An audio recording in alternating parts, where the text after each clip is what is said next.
क्या आपने कभी सोचा कि हमेशा ऐसा क्यों होता है? हमेशा ऐसा क्यों होता है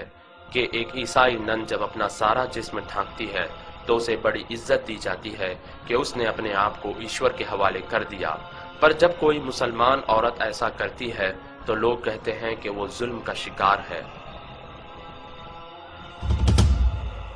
हमेशा ऐसा क्यों होता है कि एक यहूदी या सिख दाढ़ी रखता है तो वो अपने धर्म का पालन कर रहा है, पर जब कोई मुसलमान दाढ़ी रखता है तो वो कट्टरपंथी कहलाता है।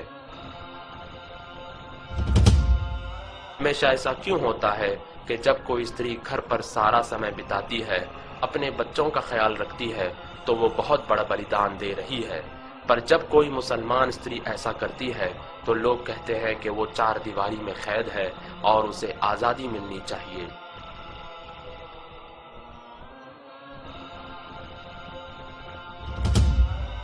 हमेशा ऐसा क्यों होता है कि जब कोई शिक्षक अपने सब्जेक्ट में आगे रहता है तो वो कामयाब शिक्षक कहलाता है, पर जब कोई मुसलमान लड़का इस्लामी शिक्षा में आगे रहता है तो उसका भविष्य बेकार समझा जाता है।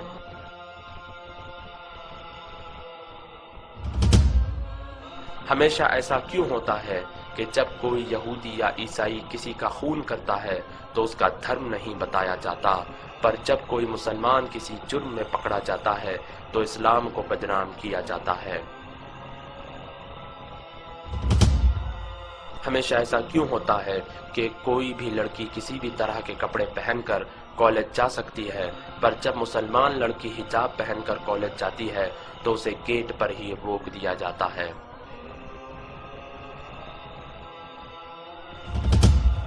हमेशा ऐसा क्यों होता है कि जब कोई व्यक्ति अपनी जान पर खेलकर लोगों की जान बचाता है तो उसे बहादुर और वीर कहा जाता है, पर जब कोई फलस्तीनी नागरिक अपनी जान पर खेलकर अपने बच्चे को गोली लगने से बचाता है और अपने भाई का हाथ दुश्मनों के हाथों तोड़े जाने से बचाता है और अपनी माँ और बहन की इज्जत बचाने के लिए दुश्मनों से लड़ता है और अपने घर को आग लगाए जाने से बचाता है और अपनी मस्जिद की रक्षा करता है, तो उसे आतंकवादी कहा जाता है।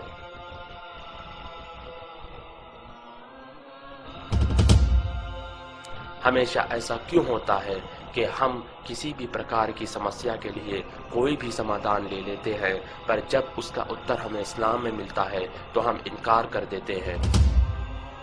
हमेशा ऐसा क्यों होता है कि जब कोई ड्राइवर बेहुदा अंदाज से कार चलाता है तो कोई कार को दोषी नहीं ठहराता, मगर जब कोई मुसलमान गलती करता है तो इस्लाम को दोषी ठहराया जाता है।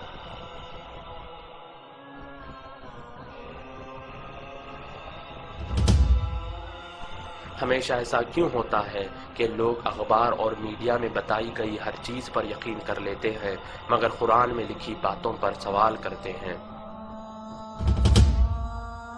पर इन सारी चीजों के बावजूद आज पूरी दुनिया में सबसे तेजी से फैलने वाला धर्म